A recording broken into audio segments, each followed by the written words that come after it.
In the mid-1980s, Kansas City, Missouri, became the chilling backdrop for a series of gruesome crimes that would forever scar the city's history. Robert Berdella, a seemingly ordinary man, known as a quiet neighbor and owner of a local curio shop, harbored dark secrets behind the walls of his unassuming home. Over a span of several years, Berdella lured young men into his house under false pretenses, often offering them assistance, employment, or a place to stay. Once inside, these unsuspecting victims were subjected to unimaginable torture. Berdella meticulously documented his crimes in journals, recording his victims' suffering in excruciating detail.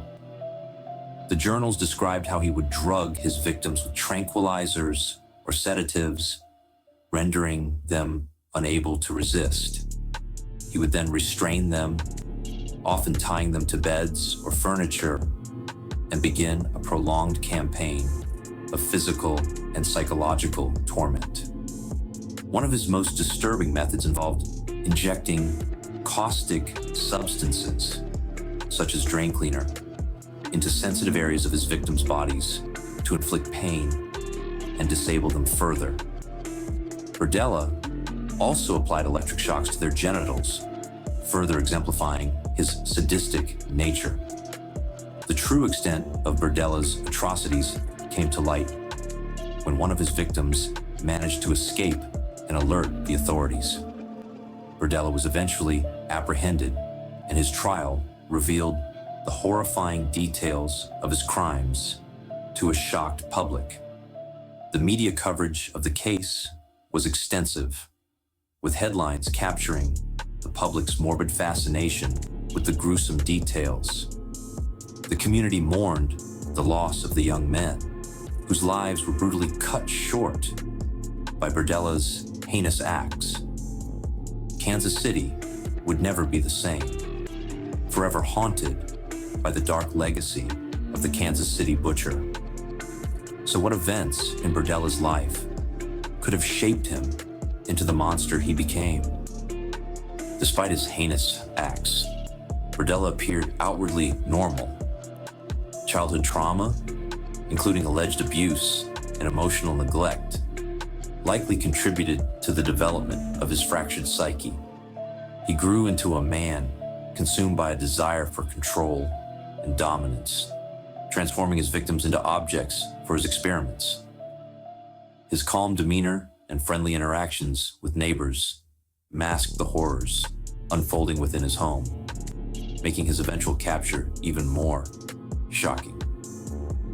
Berdella's downfall began in 1988 when one of his intended victims managed to escape. Fleeing while wearing only a dog collar, the young man flagged down a neighbor, leading authorities to Berdella's home and uncovering a house of horrors. When police entered Berdella's residence, they were unprepared for the sheer depravity that awaited them. Photographs of the victims, detailed journals documenting the torture, and even human remains painted a picture of unimaginable cruelty.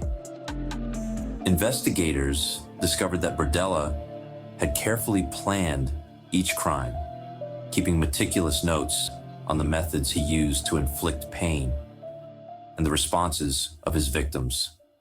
His journals read like experiments, with notations on how long a victim could survive under certain conditions and the psychological effects of his torture. Berdella preyed on young men from marginalized backgrounds, choosing those he believed would not be missed. He methodically stripped them of their humanity, reducing them to tools for his sadistic fantasies. Some victims endured days of torment, during which Berdella documented their cries for mercy and their gradual descent into hopelessness. The physical evidence found in his home, including dismembered remains and tools used for torture, left no doubt about the extent of his crimes. The survivor's testimony corroborated the findings, giving investigators the final pieces needed to build their case. Forensic psychologists later analyzed Berdella's behavior, identifying traits consistent with psychopathy, including a lack of empathy and an insatiable need for control. His crimes shocked the nation, not only for their brutality, but also for the cold, calculated manner in which they were executed. In court, Berdella showed little remorse, his demeanor as cold and calculated as his crimes. The judge's verdict was swift and decisive, ensuring Berdella would never harm another soul. Berdella was sentenced to life in prison without the possibility of parole, a fitting end for a man who had caused so much pain and suffering.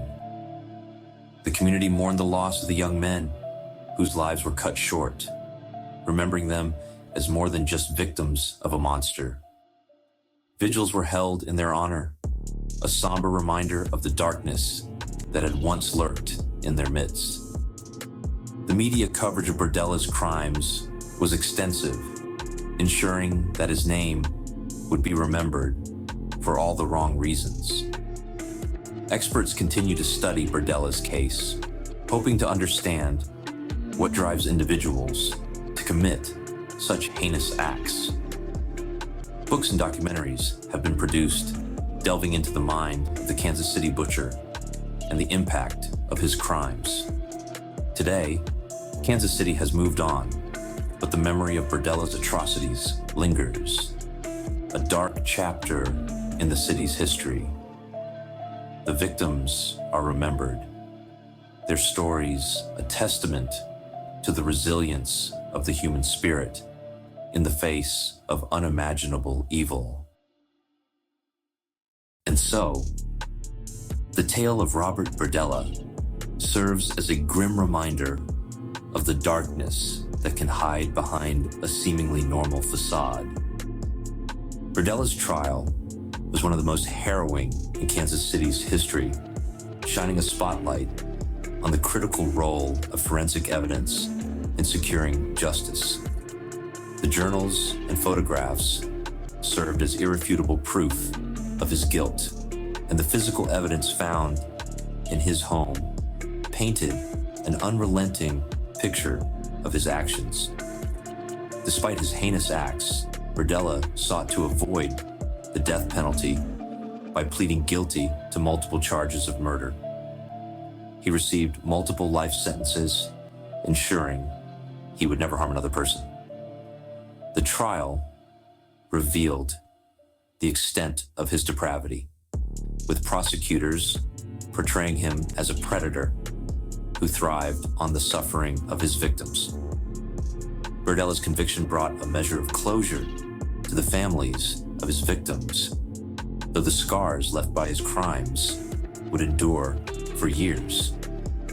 Forensic experts and psychologists emphasized that his actions were not impulsive, but meticulously planned, driven by deep-seated psychological issues rooted in childhood trauma and alienation. Berdella's story serves as a chilling reminder of the evil that can exist behind seemingly ordinary facades. It also highlights the power of forensic science and psychological profiling in unraveling complex cases, ensuring that even the darkest truths are brought to light.